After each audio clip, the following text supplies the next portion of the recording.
را کیا. وہ گجرات کا وہ بندر جو ناچتا ہے نعت کے نام پہ، اس کو عزت کہنا نہیں آتا ہے، اس کو ذلت کہنا نہیں آتا، عزت جلت کرتا ہے. اس کو سارا ہندوستانی ہیرو بنایا ہوا ہے. اس کی زبردست بائیکاٹ کرو سارے ہندوستان میں. اگر اسی کو بولانا ہے تو پھر دوسرے دن تم قوالوں کو بلاؤ گے، ہارمونیم اور طبلہ والے کو بلاؤ گے. اس جو بھی مکسچر مشین والا ہے خبردار کبھی اس نعت خواں کو مت بلاؤ. بائیکاٹ، مکسچر والا، مشین والا، ایکو والا، کبھی اس کو نہیں بلایا جائے. میں نہیں سمجھتا تھا کہ آج اس طرح کے حق کی حمایت کرنے والے گاؤں دیہات سے لے کے بڑے بڑے شہر تک ہمیں افریقہ سے فون آ رہے ہیں، مکہ شریف سے فون آ رہا ہے، دبئی سے فون آ رہے ہیں کہ حضرت آپ کو مبارکباد دی، آپ نے جرأت تو کی، آپ نے ہمت تو کی، آپ نے بولا تو صحیح. میں نے کہا شکریہ، کم سے کم آپ نے بولا تو صحیح. ہندوستان کے بڑے بڑے مفتیان کرام اور پھر پبلک کی طرف سے فون آ رہے ہیں. ایک سیٹ گجرات کا اس نے فون کیا، آج ایک اسلامیہ انٹر کالج کا ایک پرنسپل اس کا فون آیا، آج پورنیہ کا ایک بہت بڑا سرجن ہے ڈاکٹر خواجہ ندیم، ان کا فون آیا. یہ سارے لوگ کہتے ہیں حضرت ہم لوگوں کے دل میں جو تھا وہ آپ نے اپنی زبان سے ادا کر دی. لاکھوں لوگوں کے دل میں یہ بات تھی کہ یہ اچھا نہیں ہو رہا ہے. کیا پیسوں کی بارش ہوئی، کیا ہے یہ، کیا تماشا ہو رہا ہے. اس لیے آج اگر میرے بول دینے سے اگر سارے نعت خواں ادب سے نعت پڑھنے لگیں تو سمجھ لیں کہ اللہ کا کروڑوں شکر اور احسان ہے کہ کم سے کم کوئی ایک بندہ گالی گلوچ سننے کے بعد حق تو بولا جس کا اثر جھلکنے لگا. ہمارے ہندوستان کا ایک بہت پرانا مشہور نعت خواں ہے اسد اقبال. اب وہ کہاں ناچتا ہے، کہاں صاحب وہ مشین رکھتا ہے، پیر سے ایسے ایسے دباتا ہے، کہاں دباتا ہے اس نے. اب آج 35 سال سے نعت پڑھ رہا ہے، اچھی نعت پڑھ رہا ہے، آواز ویسی ہے. تو اب قاعدے سے سب سے پہلا کام، اگر تم میں سے کوئی دیکھے کسی غلط کام کو کہ غلط کام ہو رہا ہے تو سب سے پہلی ڈیوٹی ہے کہ اس کو ہاتھ سے روک دے. ہاتھ سے روکے اس کو، زبان سے بعد میں، دل سے بعد میں، سب سے پہلے ہاتھ سے روکے. سب سے پہلے ہاتھ سے روکے. بادشاہ پہ لازم ہے کہ وہ تقریر نہیں کرے، بادشاہ پہ لازم ہے کہ وہ ڈنڈے کا استعمال کر کے گناہ کو روک دے. فَأَعُوذُ بِاللَّهِ مِنَ الشَّيْطَانِ الرَّجِيمِ بسم اللہ الرحمن الرحیم. ان الذین آمنوا وعملوا الصالحات كانت لهم جنات الفردوس نزلا. صدق اللہ العظیم وصدق رسولہ النبی الکریم. ایک بار محبت سے درود پاک پڑھیں. اللہم صلی علی سیدنا و مولانا محمد وآلہ وبارک وسلم صلاة و سلام علیک یا رسول اللہ. میں اکثر کہا کرتا ہوں کہ درود پاک کو ایک رسم سمجھ کے نہیں بلکہ عبادت سمجھ کر پڑھنا چاہیے. درود پاک پڑھنے کی برکتیں بے شمار ہیں. غریبی کا سب سے بہتر علاج ہے حضور پر کثرت سے درود پڑھنا. تو لوگ غریبی دور کرنے کے لیے بہت ہاتھ پیر مارتے ہیں تاکہ میں خوشحال ہو جاؤں، میرے مال میں اضافہ ہو جائے. تو ان کو دوسرے ہاتھ پاؤں مارنے سے پہلے روزانہ کم سے کم 1000 بار حضور پہ درود بھیجنے کا وظیفہ کر لینا چاہیے. من عثرت علیہ حاجت فلیکثر بالصلاة علیہ. آقا علیہ السلام فرماتے ہیں کہ جس پر حاجتیں تنگ ہو جائیں، دنیا اس کے لیے تنگ ہو جائے، تو اسے چاہیے کہ مجھ پر خوب درود بھیجے. فَإِنَّهَا تَكْشَفُ الْخُمُومَ وَالْخُمُومَ وَالْكُرُوبَ. آقا فرماتے ہیں کہ درود پڑھنے سے غم اور فکر کا خاتمہ ہوتا ہے، غم دور ہوتا ہے. وَتُكَسِّرُ الْأَرْزَاقَ. رزق میں اضافہ ہوتا ہے درود پڑھنے سے. وتقضی الحوائج، ضرورتیں پوری ہوتی ہیں۔ اگر کسی کی مراد نہیں پوری ہوتی ہو، حاجت نہیں پوری ہوتی ہو، تو وہ اول آخر 1000 بار درود بھیجے اور بیچ میں اللہ سے اپنی حاجت مانگے، اللہ تبارک و تعالی اس کی حاجت پوری فرما دیتا ہے۔ تو محفل میلاد کو محفل ذکر اور محفل درود بھی کہا جاتا ہے۔ اس کانفرنس کا نام محفل ذکر اور محفل درود بھی ہے۔ تو عالم صاحب درود اکیلے پڑھتے ہیں اور آپ لوگ سب عالم کا منہ دیکھتے ہیں، جبکہ آپ کے فائدے کے لیے درود پڑھوایا جاتا ہے کہ اسی مجلس کے بہانے کم سے کم 50 بار درود بھیج دیں آپ۔ ایک بار سارے لوگ زور سے پڑھیں، الصلاۃ والسلام علیک یا رسول اللہ، الصلاۃ والسلام علیک یا رسول اللہ۔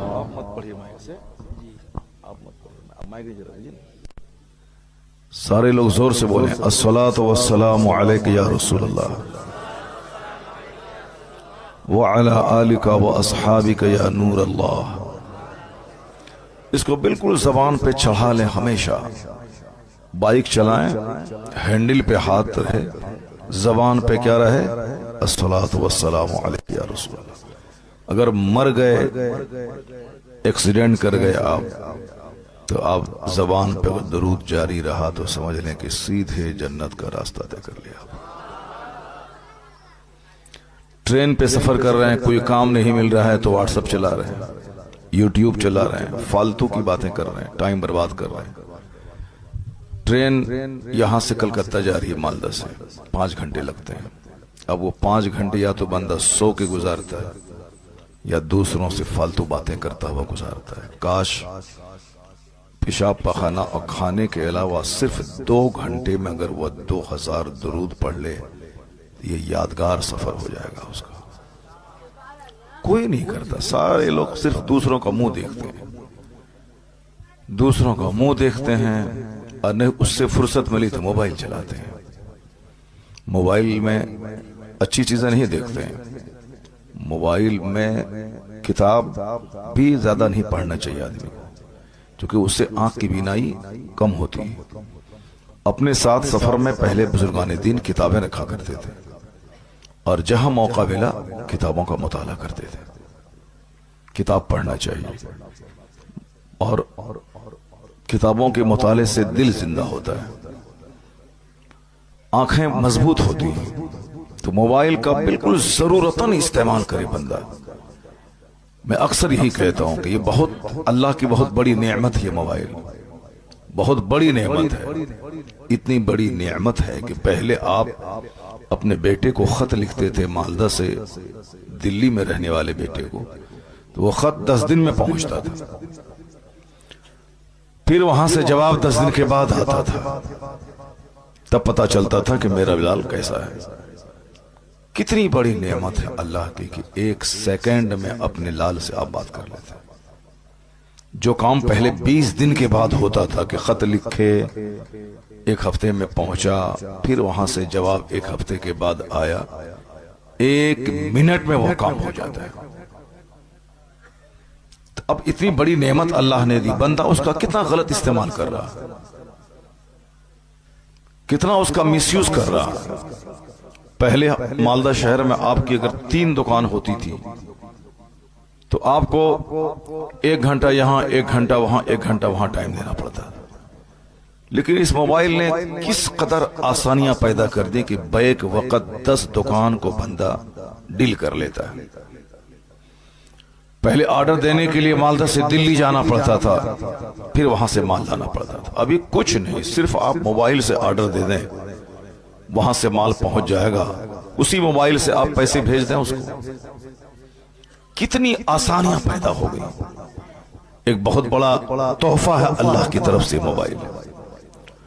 لیکن جس طرح بندہ دوسری نعمتوں کا غلط استعمال، مس یوز کرتا ہے، اسی طرح موبائل کا بھی غلط استعمال شروع کیا۔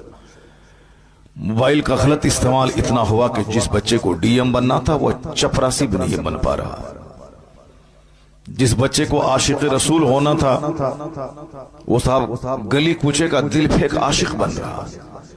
اس موبائل نے صحت چھین لی، اس موبائل نے ہمارے بچوں کی پڑھائی چوپٹ کر دی، اس موبائل کی وجہ سے سماج گناہوں کے ڈھیر پہ کھڑا ہے۔ تو اب مسلمانوں کو کرنا یہی ہے کہ فالتو چیزوں سے بچتے ہوئے ضرورتاً اس کا استعمال کرنا ہے۔ اور یہ پیغام حضرت مولانا غلام، حضرت مولانا شکیل آصفی صاحب قدس اللہ العالی، ان سے پوچھیں کہ حدیث پاک میں کیسے دیا گیا ہے۔ جو ان نیسیسری چیز ہے، فالتو چیزیں یعنی بیکار کی چیزیں، جیسے بیکار گھومنا، بیکار باتیں کرنا، بیکار دوستی یاری کرنا، ضرورت سے زیادہ کھانا، بیکار سونا ہے 5 گھنٹے تو اب بندہ 10 گھنٹے سو رہا، کھانا ہے 4 روٹی تو کھیر کے ساتھ 10 روٹی بندہ دبا دے رہا ہے، پھر 2-4-5 دن لوز موشن ہو اور باتھ روم دوڑتا رہا۔ بات ہو رہی ہے، بات کرتے کرتے ایسی بات زبان سے نکل گئی کہ جوتا چپل چلنے لگا، مار پیٹ ہونے لگی۔ غیر ضروری باتیں سے بچنا چاہیے، غیر ضروری کھانے سے بچنا چاہیے، غیر ضروری سونے سے بچنا چاہیے، غیر ضروری گھومنے سے بچنا چاہیے۔ اسی کو آقا علیہ السلام نے 1400 سال پہلے بڑی خوبصورتی کے ساتھ کہا، چونکہ سب سے بڑے محسن، سب سے بڑے معلم، سب سے بڑے ریفارمر کی ذات پیغمبر اعظم علیہ السلام کی ذات گرامی، ان سے اچھی بات کسی کی ہو ہی نہیں سکتی۔ آقا علیہ السلام نے کیا کہا؟ من حسن اسلام المرء ترکہ ما لا یعنی۔ میری ماں بہن بیٹیاں وہ بھی غور سے سنیں، غیر ضروری باتوں کی وجہ سے طلاق ہو رہی ہے، غیر ضروری باتوں کی وجہ سے تکرار ہو رہی ہے۔ اے لڑکا، اے سنو ادھر، کچھ سمجھ رہے ہو؟ بہت مار ماریں گے۔ میرے مدرسے کا بچہ ہوتا تھا، ابھی ایک تماچا مار کے چہرہ لال کر دیتے۔ حضرت حدیث پڑھ رہے تھے، یہ بات کر رہا ہے، میں ابھی تقریر کر رہا ہوں، 5 منٹ سے یہ بات ہی کر رہا ہے۔ یہ لوگ سوچ رہے ہیں کہ حضرت کوئی عجوبہ بات بولیں تاکہ اس کو سننے میں مزہ مل جائے۔ یہ سب بچے آگے بیٹھے ہوئے ہیں، ذرا بتائیں، سب ننگے سر بیٹھے ہوئے ہیں، سب ننگے سر بیٹھے ہوئے ہیں، سب کے سر کے بال کا اسٹائل دیکھیں جوکر کی طرح۔ اس کے ذمہ دار اس کے ماں باپ ہیں۔ ہم لوگوں کی ماں بچپن میں نہلا دھلا کے ٹوپی پہنا کے کرتا پاجامہ پہنا کے تب محفل میلاد میں بھیجتی تھی کہ بیٹا آج محفل میلاد ہے جاؤ۔ تب جو بات ہم لوگ آج سے 50 سال پہلے سنے تھے، 40 سال پہلے، وہ باتیں آج تک یاد ہیں۔ ہم لوگ محفل میلاد میں جاتے تھے، اپنے استاذ کا، اپنے عالم کا ہاتھ چومتے تھے، ان کے ہاتھ کو اپنے سر پہ رکھ کے ان سے دعائیں لیتے تھے۔ اور یہ ننگے سر آ گیا، پتہ نہیں کیسی ماں ان کی ہے، کیسے باپ ان کے ہے۔ ایسا نہیں کہ بچہ بڑا ہو جائے گا تو خود سے سیکھ لے گا، ایسا نہیں ہوتا ہے۔ بچہ بڑا ہونے کے بعد ٹائٹ ہو جاتا ہے، اور پھر وہ ساری زندگی بڑھاپے تک وہ عادت نہیں چھوٹتی ہے۔ مدرسے میں جو بچے پڑھتے ہیں ہمارے ہیں، جو بچپن سے نماز کی عادی بنے، وہ بڑھاپے تک نماز کا عادی رہتے ہیں۔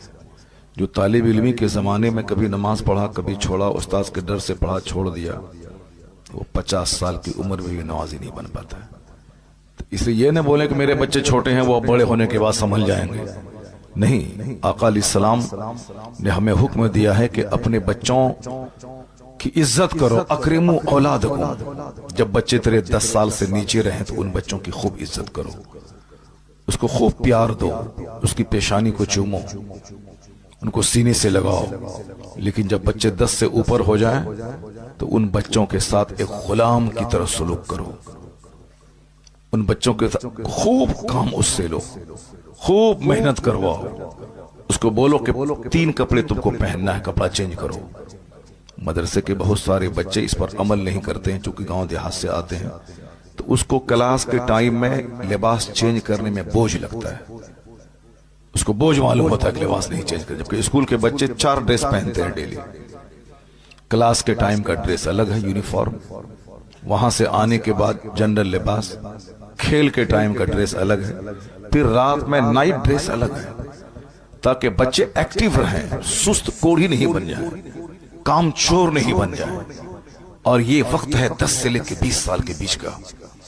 اس ٹائم میں بچوں کو خوب باپ کام لے اس سے، ایسا نہیں کہ ہم خود کر لیں گے تم مت کرو، جسے ہماری ماں بہن بیٹیاں اپنی بیٹیوں کو کام کرنے نہیں دیتی ہیں، نہیں نہیں ہم کر دیں گے تم مت کرو۔ وہی بیٹی سسرال میں جانے کے بعد ماں کا پیار ساس سے ڈھونڈتی ہے، اور ساس تو ساس ہی ہے، پھر وہاں مار پیٹ طلاق کی نوبت آتی ہے۔ جو ماں اپنی بچی سے خوب کام لیتی ہے، جھاڑو لگاؤ، کھانا بناؤ، ناشتہ بناؤ، بریانی بناؤ، قیمہ بناؤ، کوفتہ بناؤ، دال اس طرح بناؤ، روٹی ایسے بناؤ، یعنی جو طرح طرح کے آئٹم سکھاتی ہے اور ہمیشہ کام میں لگا کے رکھتی ہے، اس کی بیٹی کی شکایت سسرال سے کبھی نہیں آتی ہے۔ اس کی بیٹی بجلی کے نام سے پکاری جاتی ہے، ساس کی نگاہوں میں عزیز بن جاتی ہے، ان کا شوہر اس سے خوش رہتا ہے، چونکہ عورتوں کے تعلق سے شوہر کا ایک مزاج ہوتا ہے کہ ان کا ہاتھ ہر وقت کام میں لگا رہے، ساس بھی چاہتی کہ ہر وقت یہ کام میں لگی رہے۔ کیا مطلب؟ صبح اٹھے سب سے پہلے نماز پڑھے، قرآن پاک کی تلاوت کرے، اس کے بعد وہ ہاتھ میں جھاڑو لے۔ ایسا نہیں قرآن پڑھنے سے پہلے وہ پورے گھر بار کو صاف کر دے، نہیں، سب سے پہلے نماز پڑھے۔ وہ غلط بات ہے کہ دن نکلنے سے پہلے ہی جھاڑو باڑو کر دیں، دن نکلنے سے پہلے سب سے پہلا کام ہے نماز پڑھے۔ نماز سب سے بڑا کام ہے، اس سے بڑا کوئی کام نہیں۔ ایک بندہ جب نماز پڑھتا ہے تو سمجھ لیں کہ دنیا کا سب سے بڑا کام وہ کر رہا ہے، اس سے بڑا کوئی کام نہیں۔ 50 کھرب کی بلڈنگ بنانا، 50 کھرب کی زمین خریدنا، 50 مال بنانا، مارکیٹنگ کمپلیکس بنانا، یہ سب چھوٹا کام ہے۔ جو بندہ نماز پڑھتا ہے سمجھ لیں یہ زندگی کا سب سے بڑا کام کر رہا ہے۔ سبحان اللہ بولو نا۔ کوئی عجوبہ بات بولتے ہیں تب سبحان اللہ کہو گے تم۔ اس بات کو صرف نوٹ کر کے یہاں سے چلے جاؤ، 5 گھنٹے کی تقریر سننے سے بہتر ہے۔ اس بات کو نوٹ کر لو کہ زندگی کا سب سے بڑا کام نماز پڑھنا ہے۔ 50 کروڑ روپے کی بلڈنگ کوئی بنا رہا ہے اور کوئی نماز پنجگانہ پابندی سے پڑھ رہا ہے، میں قسم کھا کے کہتا ہوں کہ یہ 50 کروڑ کی بلڈنگ سے بڑا کام نماز پنجگانہ ادا کرنا۔ چونکہ ہمارا مقصد بلڈنگ بنانا نہیں ہے اس دنیا میں، ہمارا مقصد اللہ کی عبادت کرنا ہے۔ بلڈنگ اسی لیے ہے تاکہ میں اس میں رہ سکوں، کپڑا اسی لیے ہے تاکہ میں اپنے ستر کو چھپا سکوں، کھانا اسی لیے ہے تاکہ میری پیٹھ سیدھی رہے، میں زندہ رہ سکوں۔ اور زندہ کیوں رہوں؟ اللہ کی عبادت کر سکوں۔ مقصد حیات اللہ کی عبادت ہے کہ ہم کو اللہ کی بندگی کرنی۔ اب بندگی کرنے کے لیے زندہ رہنا، زندہ رہنے کے لیے کھانا کھانا، زندہ رہنے کے لیے کپڑا پہننا، زندہ رہنے کے لیے سر چھپانے کے لیے گھر چاہیے۔ گھر بنانا مقصد حیات نہیں ہے، زندہ رہنے کے لیے ایک چیز ہے وہ۔ کھانا کھانا یہ مقصد حیات نہیں ہے، زندہ رہنے کے لیے ایک ضروری چیز ہے۔ کپڑے کا مقابلہ کرنا یہ مقصد حیات نہیں ہے کہ صبح کچھ پہنے شام کچھ پہنے، نہیں، زندہ رہنے کے لیے کپڑا ضروری ہے۔ اور زندہ کیوں رہا جائے؟ تبارک الذی بیدہ الملک وہو علی کل شیء قدیر الذی خلق الموت والحیات لیبلوکم ایکم احسن عملا۔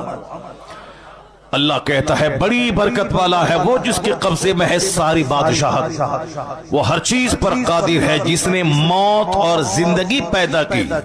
Who created life and death؟ جس نے موت اور زندگی پیدا کی تاکہ وہ ٹیسٹ کرے کہ تم میں سے کس کا کام اچھا ہے۔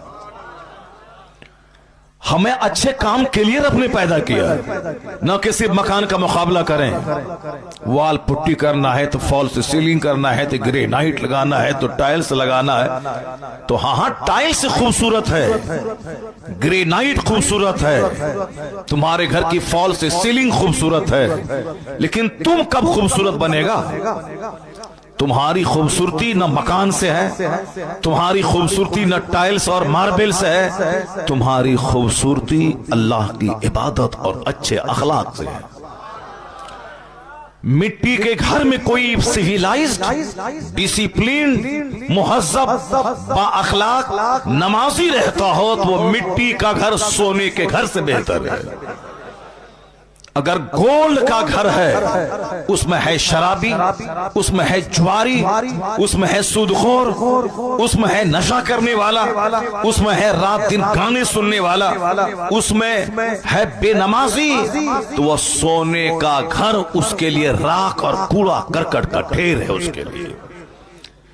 آج چونکہ ہر طرف صرف مکان بنانے کی فضیلت بیان کی جا رہی، وہ مکان بنا لیا، پڑھا لکھا، وہ دلی چلا گیا، فیکٹری بنا دی، وہ کلکتہ گیا، کروڑوں کی کمائی کر لی، وہ انجینئر بنا اتنا کما لیا، وہ ڈاکٹر بنا اتنا کما لیا۔ اس لیے آج سب سے زیادہ focus engineer, doctor, master, lawyer, barrister بننے پہ زیادہ دیا جا رہا، جبکہ پہلے زمانے میں زیادہ تر فوکس اسی پہ ہوتا تھا۔ کیا ہوا؟ کیا ہوا؟ کیا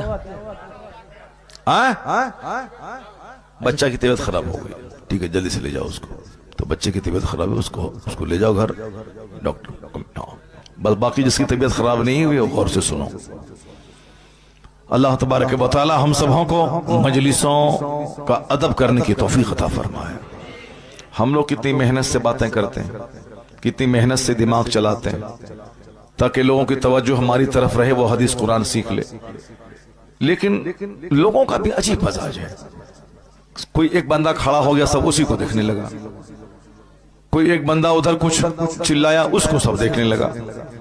یعنی ہم لوگ بالکل اٹینٹیولی نہیں سنتے اپنے عالموں کو، اور غور سے اگر عالموں کو سنیں تو بازو میں گھر میں آگ بھی لگ جائے تو بھی اس کا پتہ نہیں چلتا آدمی کو، مگر چونکہ دھیان نہیں ہوتا ہے۔ اب دھیان لگا کے سنیں، آج میں 4 گھنٹے کی تقریر نہیں کروں گا، آج صرف 1 گھنٹہ بولوں گا، اس 1 گھنٹے کو آپ غور سے سن لیں۔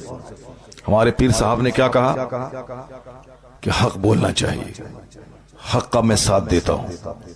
عالموں کا کام یہ نہیں کہ بہت لمبا چوڑا جبہ روزانہ 5 بار بدلے، عالم کا کام یہ نہیں کہ جیسا جبہ اسی رنگ کی پگڑی، اسی رنگ کی گھڑی، اسی رنگ کا جوتا، نہیں، عالم سمپل رہیں مگر بات حق بولیں تو وہی ہمارے لیے بادشاہ ہیں۔ عالم کی نقل عوام کرتے ہیں، عالم کے چلنے پھرنے کے انداز کو پبلک دیکھتی ہے، اس لیے عالم دوسروں کے لیے ماڈل ہے۔ اب ہمارے سامنے کوئی ناچ رہا ہو، گا رہا ہو اور ہم مسکرا رہے ہوں تو ہم عالم سے قیامت کے دن کل سوال ہوگا کہ تمہارے سامنے گناہ ہوتا رہا، تم نے کیوں نہیں ٹوکا، تم نے کیوں نہیں روکا؟ تمہارا کام مکان بنانا، گاڑی خریدنا نہیں ہے، تمہارا مکان ہے، تمہارا کام ہے مصطفیٰ کا پیغام لوگوں تک پہنچا دینا۔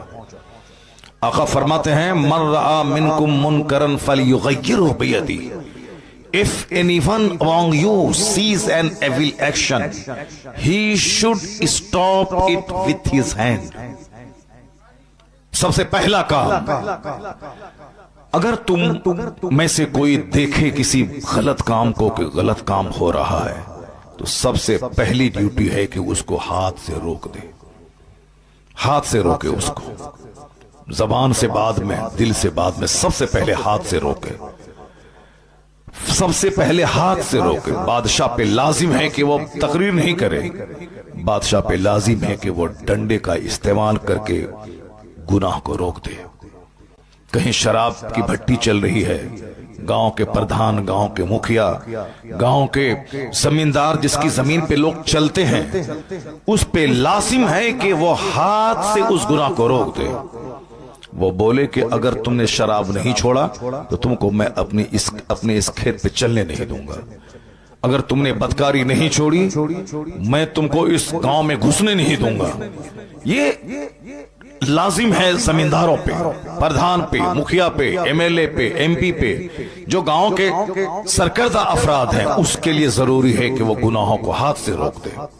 سب سے پہلے فَلْيُغَيِّرْهُ بِيَدِهِ، اس کو بدل دے، اس کو روکے، اس کو ہاتھ سے روکے۔ فَإِن لَمْ يَسْتَطِعْ، if he is unable to do so، if he is unable، اگر وہ مجبور ہے کہ ہاتھ سے نہیں روک پائے گا، ہاتھ سے روکیں گے تو میرے پاس اتنی طاقت نہیں ہے کہ سامنے والے سے مقابلہ کر پائیں، تو کہتے ہیں کہ دوسرا درجہ یہ ہے گناہوں کو روکنے کا، گناہوں سے سماج کو بچانے کا۔ پہلا درجہ تو ہے کہ ہاتھ سے روکے، یہ کام بادشاہوں کا اور ذمہ داروں کا ہے، اور جو بھی آدمی کوئی بھی آدمی اینی بڈی اگر اپنے پڑوس کو ہاتھ کے ذریعے روک سکتا ہے تو روک دے، اگر نہیں روک سکتا ہے تو دوسرا اسٹیج ہے، دوسرا درجہ ہے کہ فَلْيُغَيِّرْهُ بِلِسَانِهِ، اس کو اپنی زبان سے روکے، زبان سے کہے کہ یہ حرام ہے، زبان سے بولے کہ یہ ناجائز ہے، زبان سے بولے کہ یہ اچھا نہیں کر رہے ہو تم۔ اگر کوئی پڑوس کا آدمی نماز نہیں پڑھ رہا ہے اور آپ پابندی سے نماز پڑھیں تو آپ پر یہ لازم ہے کہ آپ ان کو کہیں، کیونکہ قیامت کے دن آپ کے خلاف مقدمہ درج کرے گا وہ اللہ کے سامنے، کہے گا الہی میرا حق دبایا ہے۔ وہ بندہ بولے گا الہی میں نے کیا حق دبایا اس کا، میں نے نہ زمین اس کی لوٹی ہے، نہ میں نے اس کا پیسہ لیا ہے، نہ میں اس کے باغ کا پھل توڑا ہے، آخر میں نے کیا حق لوٹا اس کا؟ وہ شخص کہے گا الہی یہ سچ ہے کہ اس نے میرا نہ مکان لوٹا ہے، نہ زمین لوٹی ہے، نہ پیسہ لوٹا ہے، البتہ یہ 5 وقت نماز مسجد پڑھنے جاتا تھا، مگر یہ دیکھتا تھا کہ میں نماز نہیں پڑھ رہا ہوں، اس نے مجھ کو کبھی نماز پڑھنے کے لیے کہا نہیں۔ اللہ الصمد۔ تو اکیلے نماز پڑھنا کمال نہیں ہے، اپنے پڑوسیوں، اپنے رشتہ داروں، اپنی بیوی، اپنے بچوں، اپنے ماں باپ کو بھی پیار سے کہہ کر کے نماز پڑھوانا یہ ضروری ہے۔ اور اگر قبول کر لی گئی آپ کے خلاف، اگر یہ مقدمہ قبول ہو گیا تو پھر آپ کی نیکی اس پڑوسی کو دے دی جائے گی، اس کا گناہ آپ کو دے دیا جائے گا۔ تم جان بوجھ کر تم نے ان کو کیوں نہیں گناہوں سے روکا، تم نے کیوں نہیں ٹوکا؟ تو صرف اپنا نماز پڑھنا کمال نہیں ہے، دوسروں کو نماز پڑھانا بھی ضروری ہے۔ صرف اپنے شراب سے بچنا ضروری نہیں ہے، دوسروں کو بھی شراب سے بچانا ضروری ہے۔ صرف اپنے خلاف شرع کام کرنے سے بچنا ضروری نہیں، دوسروں کو بچانا بھی ضروری ہے۔ اگر ہاتھ سے تو ہاتھ سے، اس لیے حضور کہتے ہیں مروا اولادکم بالصلاۃ وہم ابناء 7 سنین، اپنے بچوں کو حکم دے نماز کا جب تیرا بچہ 7 سال کا ہو جائے۔ یہ سارے ماں باپ پہ لازم ہے کہ اپنے بچے جس کی عمر 7 سال ہو اس کو نماز کا آدیش دے۔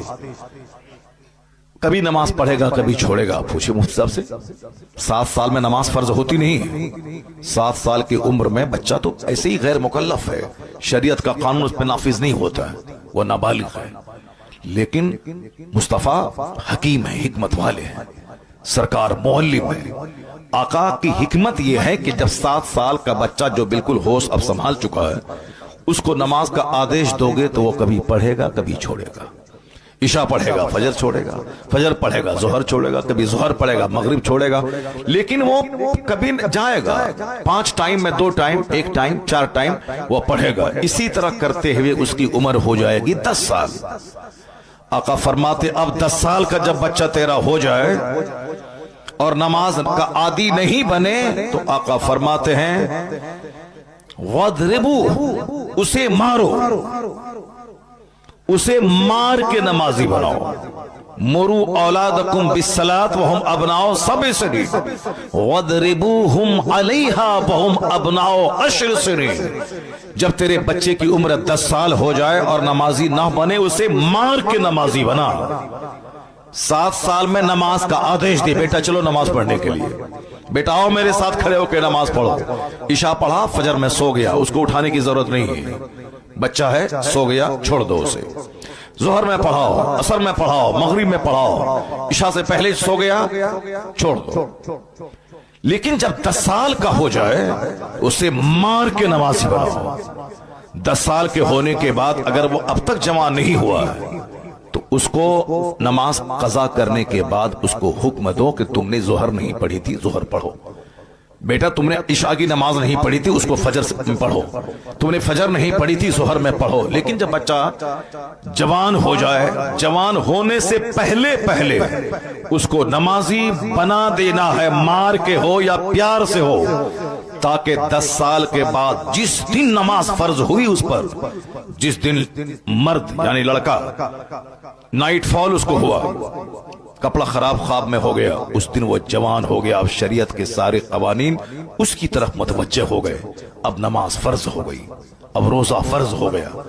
اب کیا ہے کہ ایک وقت کی نماز چھوڑنا اس کے لیے حرام اور گناہ کبیرہ ہے، بڑا گناہ، میجر گناہ، بڑا گناہ۔ نماز پڑھنا فرض اعظم ہے تو نماز چھوڑنا گناہ اعظم ہے، بڑا گناہ ہے نماز چھوڑنا۔ اس لیے اب بچے کو جوان ہونے سے پہلے پہلے نماز کا عادی بنا دیں، تاکہ جوان ہونے کے بعد جس دن 10 سال کے بعد کپڑا خراب ہوا اس دن جوان ہے، اب نماز چھوڑنا ایک وقت کی حرام۔